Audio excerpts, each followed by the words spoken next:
陛下，夜已深了，还是请陛下回去休息吧。媚娘，媚娘，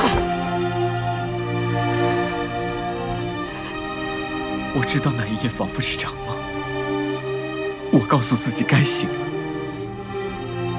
可我不愿意醒来。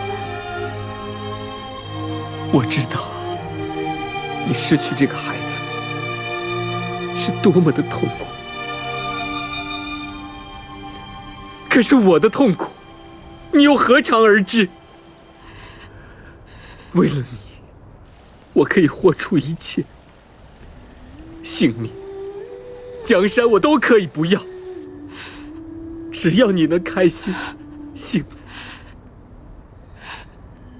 可是我如今，就算贵为95之尊，却可怜的连爱你的资格和身份都没有。智奴，你别说，别说。媚娘，你听我说。自从你我在掖庭相遇之时起，你便是我全部的情感，时至今日，从来都没变过。媚娘，我的心，你可以假装不知，但是你不可以否认它的存在，哪怕它在你眼里一直轻如微尘。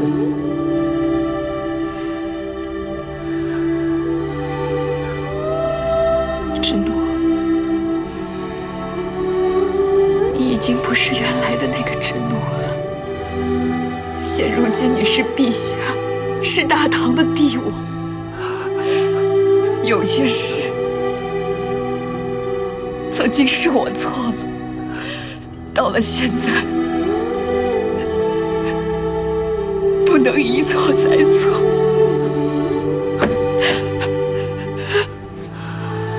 媚娘，我不想失去你。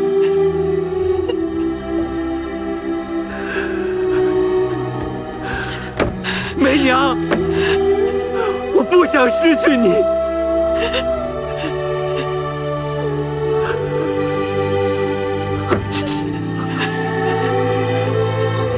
我不想失去你。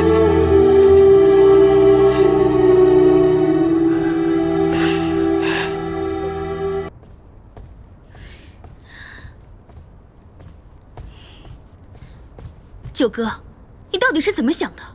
我们好不容易把媚娘接回来，你为什么那么轻易就答应长孙救父，1个月之后把她送回去？九哥！但是今天，就有3位大人行文上奏，说要是媚娘继续居于宫中，与礼不合，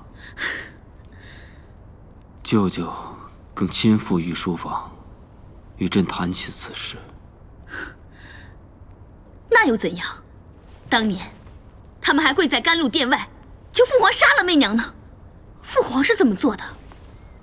九哥，你是天子啊，你为何要怕那些大臣？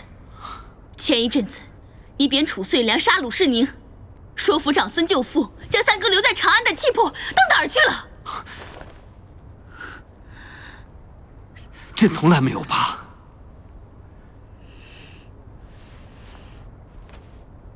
便是当初，在感业寺外，朕曾经发过誓，要是媚娘真的愿意回到宫里，就算所有大臣反对，就算与全天下为敌，我都要竭尽所能带她回宫。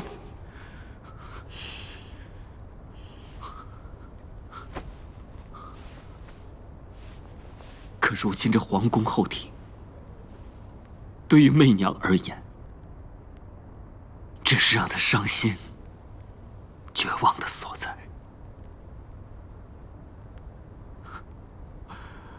我又何必要勉强她呢？九哥，你错了。媚娘如今最大的心愿，就是能留在这宫中啊。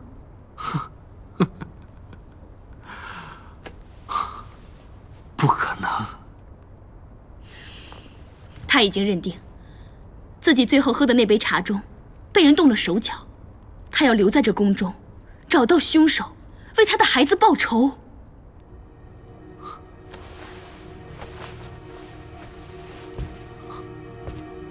报仇？没错，起码心里有个报仇的信念支撑着，可以让媚娘活下去。总而言之，他现在面前有2条路：要么他就留在这宫里，找到凶手，为孩子报仇；要么他就得回感业寺。你猜，他若是报仇无望，他会怎么做？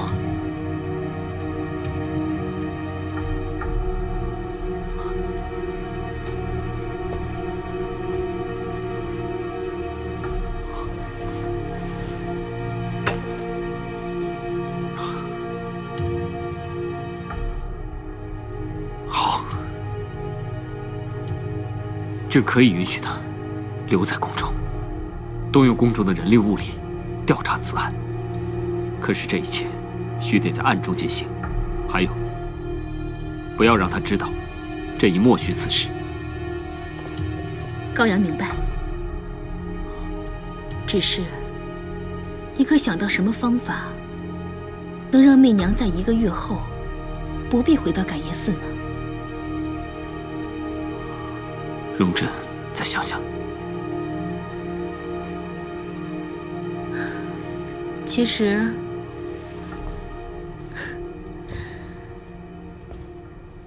我倒是有一个想法，也许是唯一的办法。说。让媚娘成为你后宫嫔妃之一，你婕妤、昭仪，甚至是皇后，只要她成为你的女人，她当然要留在这宫里。你简直疯了！你荒唐！难道跟媚娘在一起，得到她，不是九哥一直以来最大的梦想吗？不是，朕从来对媚娘绝无这些非分的念头。哦，是吗？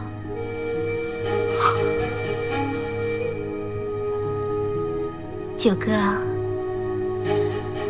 其实这是媚娘的机会，也是九哥你的机会啊！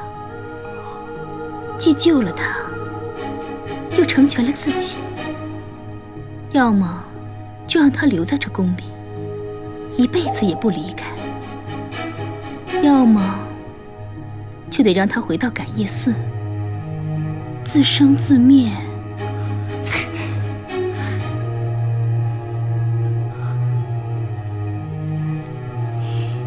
如何取舍，就看九哥你了。